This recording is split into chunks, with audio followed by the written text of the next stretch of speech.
Assalamualaikum warahmatullahi wabarakatuh. Waalaikumsalam warahmatullahi wabarakatuh. Apa kabar anak-anak kelas 3 MI yang solid dan solihah? Baik. Semoga sehat walafiat ya. Ya.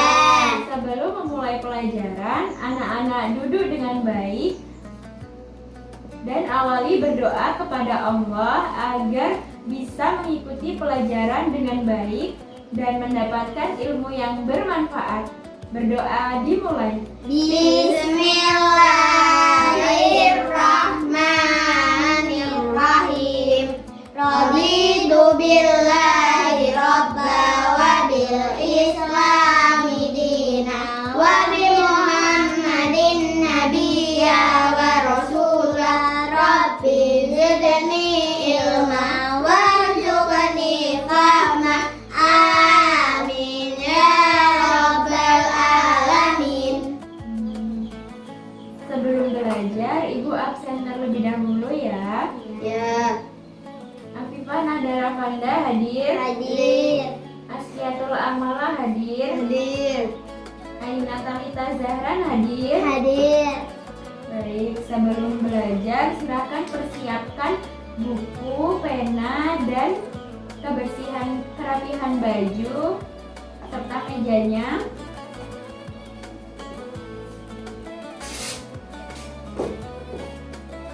Baik, Ibu di sini akan menerangkan materi tentang sejarah kebudayaan Islam yang berjudul Kisah Nabi Muhammad, Kelahiran Nabi Terakhir, dan Kisah Teladan Nabi. Apakah sudah ada yang tahu? Sudah. Abdul Muthalib adalah orang yang sangat terpandang dan mulia. Ia memiliki kewibawaan dan kehormatan yang mengagumkan. Dia merupakan salah satu pemimpin besar kaum Quraisy. Saat masih muda, dia pernah bersumpah akan mempersembahkan salah satu anak lelakinya jika dia dikaruniai 10 anak lelaki yang bisa membantunya memperkokoh kedudukan. Dan Allah Subhanahu wa Ta'ala mengabulkan doanya. Janji harus ditepati. Abdul Muthalib melakukan undian dari 10 anak lelakinya. Abdullah lah yang terpilih. Abdullah memang terkenal sebagai pemuda berhati mulia.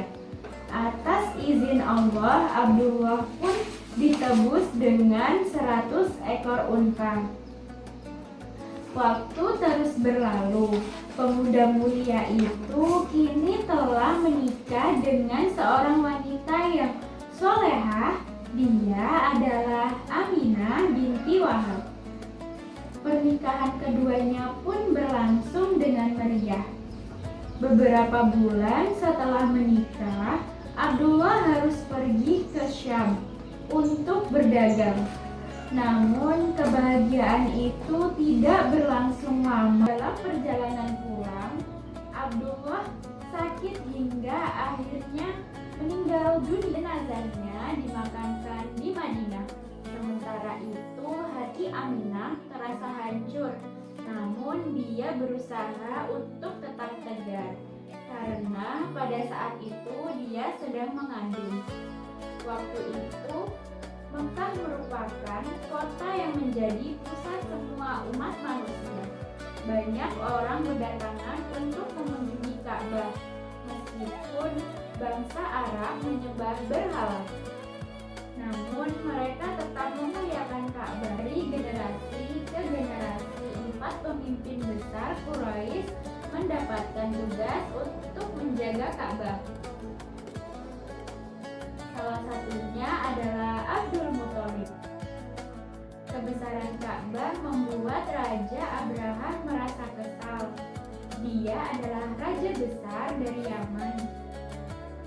Dia merasa terhina karena negaranya yang begitu besar tidak bisa mengalahkan Mekah yang hanya sebuah kota kecil. Setelah mengadakan rapat, Akhirnya raja mengambil keputusan, maka berkumpullah semua pasukan milik raja. Pasukan yang terkenal sangat kuat yaitu pasukan gajah. Teriak para prajurit sepanjang jalan menuju kota Mekah. Berita tentang penyerbuan itu segera tersebar. Kaum Quraisy berusaha menghadang, namun mereka semuanya kalah. Mereka kemudian memutuskan untuk mengosongkan kota Mekah dan bersembunyi di tempat yang aman. Pasukan Raja Abraha telah sampai di pinggir kota Mekah. Jumlah mereka sangat banyak. Derak langkah gajah itu terasa mengguncang tanah. Saat itulah Allah memperlihatkan mukjizatnya. Para gajah itu berhenti dan tidak mau melangkah maju. Sesaat kemudian, langit berubah menjadi gelap, tertutup oleh gumpalan hitam yang semakin lama semakin membesar. Tiba-tiba saja, teriakan terdengar dari segala penjuru. Gumpalan itu ternyata pasukan burung ababil. Mereka diperintahkan oleh Allah untuk menjatuhkan batu-batu panas yang diambil dari neraka. Pasukan Raja Abraha pun kalah. Peristiwa penyerbuan Ka'bah oleh tentara bergajah milik Raja Abraha itu dikenal sebagai Tahun Gajah. Pada tanggal 12 Rabiul Awal atau Tahun Gajah ini, Aminah melahirkan seorang bayi laki-laki yang sangat istimewa yang merupakan keturunan dari Nabi Abdullah. Dialah Nabi Muhammad. Kelahiran telah dinanti oleh seluruh alam semesta. Abdul Muthalib pun menggendong cucunya dan membawanya keliling Ka'bah. Pada saat Nabi lahir, ada banyak peristiwa besar yang terjadi. Di antaranya yaitu yang pertama, jin tidak lagi bisa mengintip berita dari langit. Yang kedua, istana Raja Gisra, penguasa Persia yang kejam, berguncang hebat dan sebagian bangunannya roboh. Yang ketiga, api abadi yang selang disembah kaum Majusi pada seketika. Yang keempat, danau sawah yang disucikan bangsa Persia tiba-tiba mengering. Nabi Muhammad terlahir sebagai anak yatim.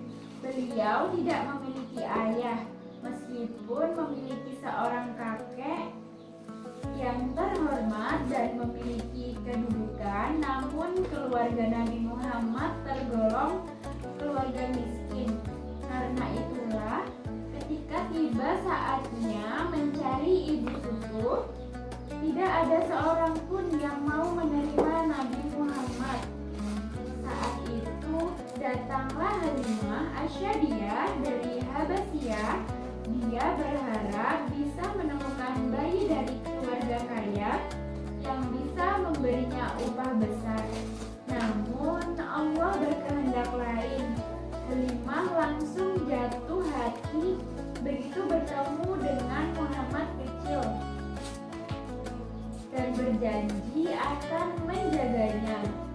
Sudah menjadi tradisi bagi keluarga terhormat untuk menitipkan anak-anaknya mereka kepada ibu susu.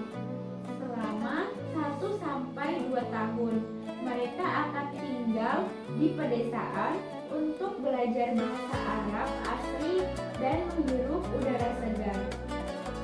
Sejak mengasuh Muhammad kecil, keluarga Halimah mendapatkan berkat yang melimpah. Kekeringan parah melanda Habasyah membuat para ternak terus kering.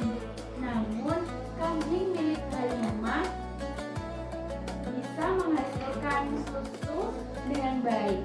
Subhanallah, keluarga Halimah memperoleh segala kemudahan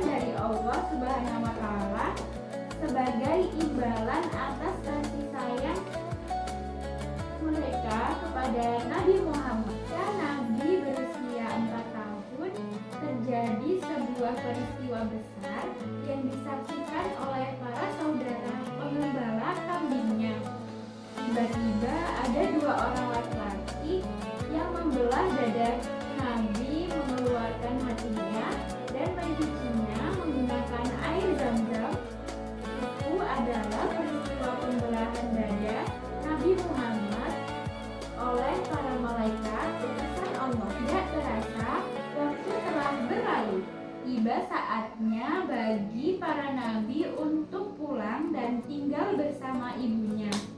Pada suatu hari, sang ibu mengajak Nabi Muhammad pergi ziarah ke makam ayahnya. Nabi Muhammad pada saat itu yang masih berusia 6 tahun harus menempuh perjalanan panjang dan berat. Dalam perjalanan itu turut serta pembantu mereka yaitu Ummu Aiman. Selesai berziarah, Nabi berkeliling untuk mengunjungi paman-pamannya. Kemudian mereka pun kembali pulang ke Mekah. Dalam perjalanan pulang, kondisi sang ibu terlihat lemah sehingga akhirnya beliau pun wafat. Ummu Aiman memeluk Nabi sambil menangis. Nabi Muhammad pun menjadi anak yatim piatu di usianya yang masih kecil. Kabar tentang wafatnya Aminah membuat keluarga besar bersedih. Sang kakek mengasuh Nabi dengan baik dan penuh kasih sayang. Dia bangga akan cucunya yang begitu cerdas. Namun 2 tahun kemudian sang kakek pun wafat, meninggalkan Nabi sendirian tanpa perlindungan di dunia ini.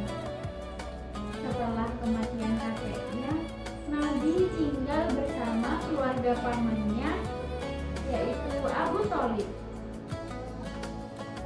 Mereka bukanlah orang kaya, namun mereka ikhlas merawat Nabi tanpa pamrih. Saat mereka kekurangan makanan, paman dan bibi selalu mengutamakan Nabi daripada anak-anaknya. Abu Thalib pernah berkata, "Engkau adalah anak yang diberkahi, karena setiap kali makan dengan Nabi, semuanya pasti merasa kenyang. Dan ketika Nabi lebih dulu minum susu, maka semua yang minum sesudahnya pasti merasa puas." Subhanallah, ini adalah tanda-tanda kemuliaan Nabi Muhammad. Berkah selalu melimpah dimanapun dia berada. Sejak kecil, Nabi telah terbiasa bekerja. Dia mengembala kambing, domba, dan ternak lainnya milik para tetangga. Karena dia adalah anak yang jujur dan dapat dipercaya. Dan ketika usia 13 tahun, Nabi mulai ikut pamannya berdagang. Perjalanan ke Syam sangat jauh dan berat, dan Allah lah yang menjawab pertanyaan itu. Kemanapun Nabi berjalan, selalu ada awan yang memayunginya. Gurun pasir yang begitu panas menjadi teduh bagi Nabi Muhammad. Di tengah perjalanan, ada seorang pendeta Yahudi yang melihat mukjizat tersebut dan bertanya, "Siapakah namanya?" "Ya, Muhammad." Dia merasa yakin bahwa pemuda yang dilihatnya itu merupakan nabi terakhir seperti yang tertera di kitab Taurat. Tahun terus berlalu. Nabi Muhammad tumbuh menjadi pemuda yang tampan dan gagah. Sifat jujur dan amanahnya semakin kuat hingga dia pun mendapatkan julukan Al-Amin yang artinya dapat dipercaya. Di saat pemuda seusianya suka berfoya-foya, berjudi dan mabuk-mabukan, Nabi tidak pernah melakukannya satu kali pun. Subhanallah, sungguh mulia sekali. Suatu ketika, Nabi bekerja pada satu kelompok dagang paling besar di kota Mekah. Kelompok itu milik Khadijah, seorang janda kaya yang sangat baik. Setiap kali Nabi pergi berdagang, ia selalu memperoleh hasil yang memuaskan. Kepandaian Nabi dalam berdagang pun menarik perhatian Khadijah. Hingga akhirnya Khadijah pun melamar Nabi Muhammad. Khadijah adalah wanita mulia yang berasal dari keluarga kaya dan terpandang. Dia mendapat julukan Atoriyah yang memiliki arti suci. Banyak saudagar kaya yang ingin menjadikannya istri, namun Khadijah lebih memilih Nabi Muhammad, pemuda miskin dan tidak memiliki kedudukan. Bagi Khadijah, akhlak mulia Nabi lebih istimewa daripada harta dan kekuasaan lainnya. Pernikahan antara Khadijah dan Nabi Muhammad pun berlangsung. Ketika menikah, Nabi berusia 25 tahun dan Khadijah pun berusia 40 tahun. Kelak Khadijah lah yang akan mendukung semua upaya Nabi Muhammad dalam menyebarkan agama Islam.